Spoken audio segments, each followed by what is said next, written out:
Swayam Prabha. Digital India. Educated India.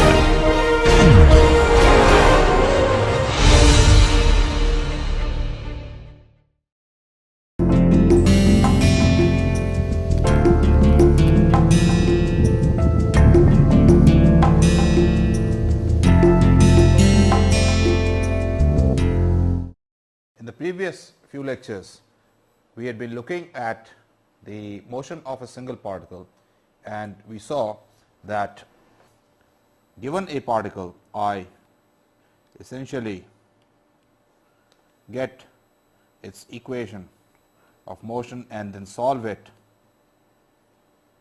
to get its velocity or its distance as a function of time. This is essentially what we do, although we looked at constrained motion, motion with friction and things like that. Now we are going to make the problem slightly more difficult. We are going to ask a question: what happens when I have more than one particle? For example, let us take two particles, say of mass m1, connected by a spring, and mass m2 here. You know from experience, if I apply a force on it, it can do two or three different things. For example, it could either stretch so that particles go farther apart, it can change its orientation, or can do both.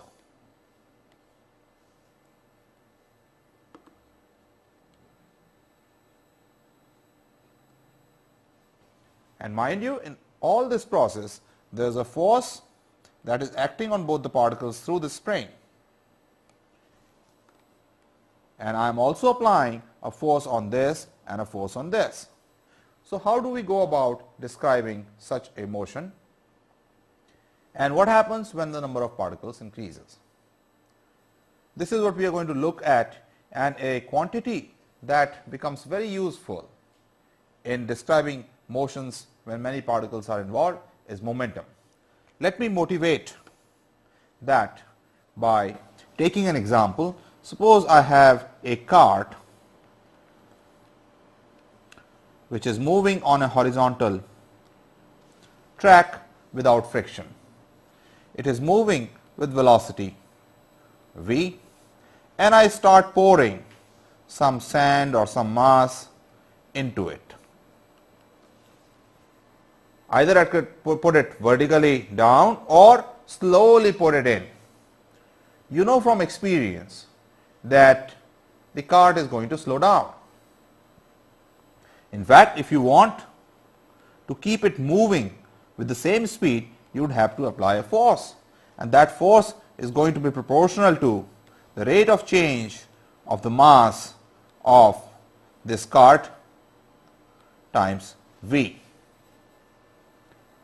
On top of it, if the velocity changes, I have to apply more force. Compare this formula with the formula that we have been using so far, which is a constant mass particle moving with an acceleration delta v delta t. So in general, I have to apply a force if I want to move something with a constant velocity but its mass is changing, or its mass is constant and its velocity is changing. To combine the two things, the net force I have to apply when its mass is changing and its velocity is changing is going to be this. I have neglected second order terms in mass and velocity as they go to 0 when I take the limit delta t going to 0. So in general, I can write that the force is equal to d over dt mv. This is the quantity which I define as the momentum of a mass moving with velocity v. So, in general I am going to write F equals dP dt, where P stands for momentum. Let us see how this concept helps me in solving problems in a slightly more convenient way. Let us go back to our example of two masses which are attached with the spring. Let us assume right now that we are not applying any force on the two particles. The only force that is acting between them is through the spring. Let the force on mass 1 be F12 in this direction, and let the force on mass 2 be F21. I am using these indices to indicate F12 indicates force on 1 by 2 and F21 indicates force on 2 by 1. If I write the equations, the Newton's second law equation for each mass, I am going to have m1 dv1 over dt is equal to F12, and I am going to have m2 dv2 over dt is equal to F21. But by Newton's third law, F21 is going to be opposite and equal to F12. So, the magnitudes are the same, the direction is opposite. If I add the two equations, I get d over dt of m1 v1 plus m2 v2 is equal to 0. So, we get d over dt of m1 v1 plus m2 v2 is equal to 0, and what that implies is m1 v1 plus m2 v2 is a constant.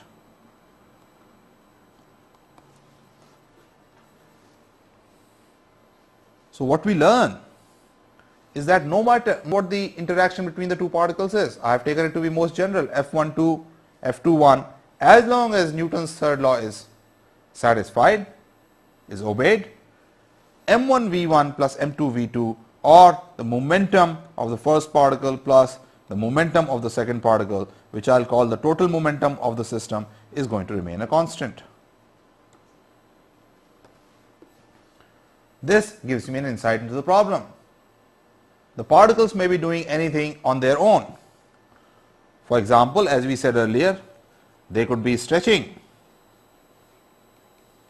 they could be rotating. No matter what they do, this quantity is going to remain a constant.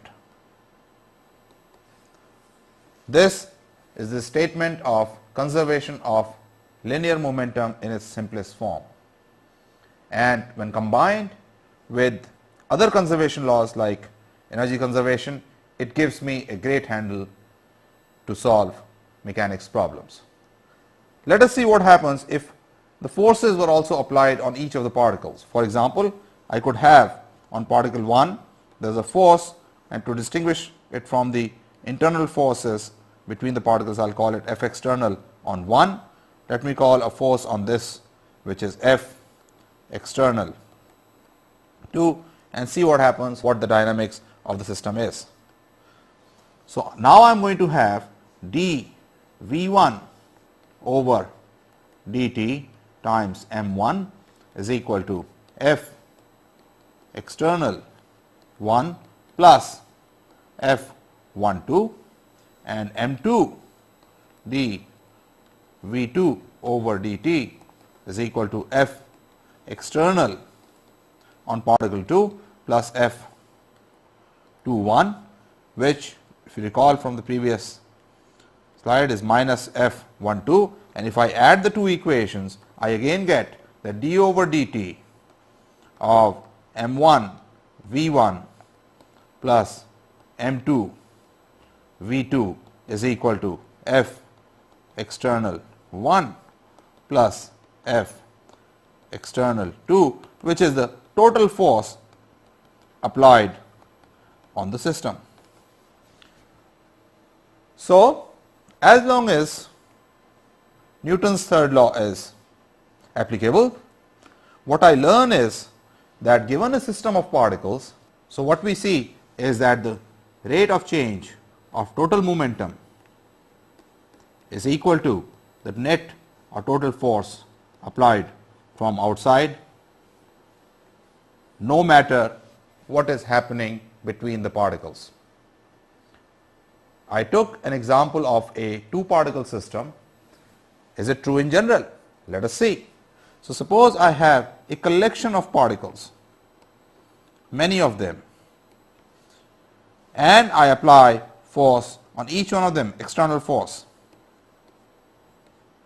which I will call F external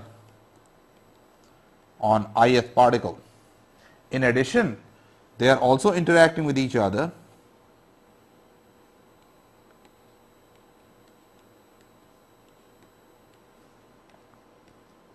which I will call the forces on ith particle due to J, so that the net force on ith particle is going to be sum over J, that is force applied by all other particles,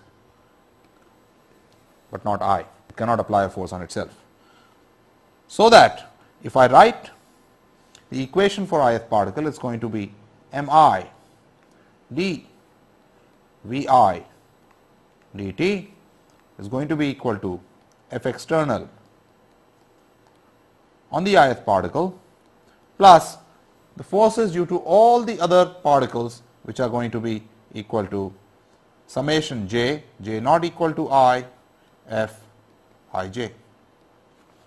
To see how the net mass or all the particles move together, I sum over I, so that I write this equation as summation over I mi dvi over dt is equal to F external I summation over I plus summation I j over both I not equal to j F I j summed over.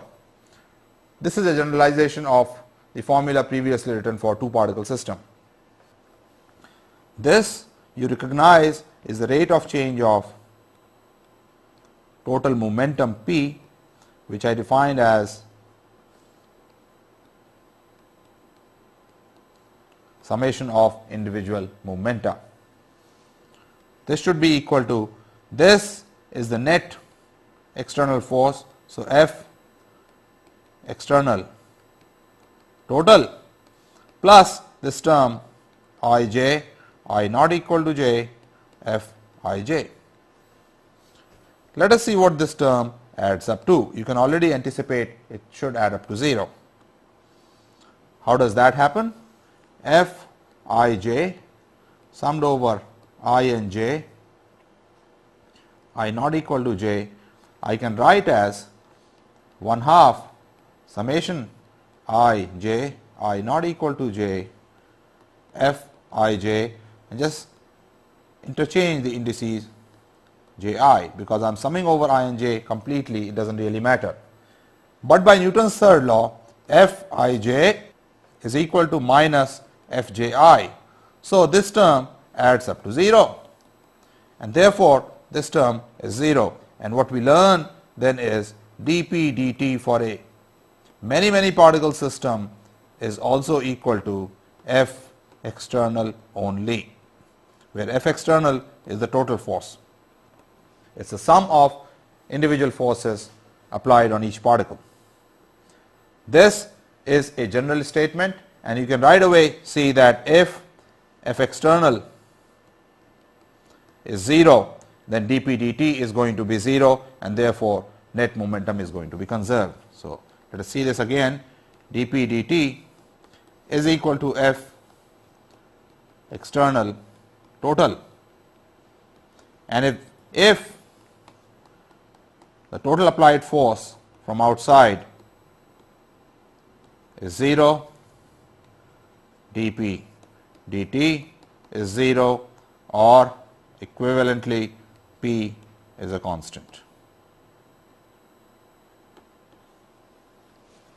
So, for a many particle system also, if there is no force applied from outside, the total linear momentum is conserved, and that is a fundamental statement of physics.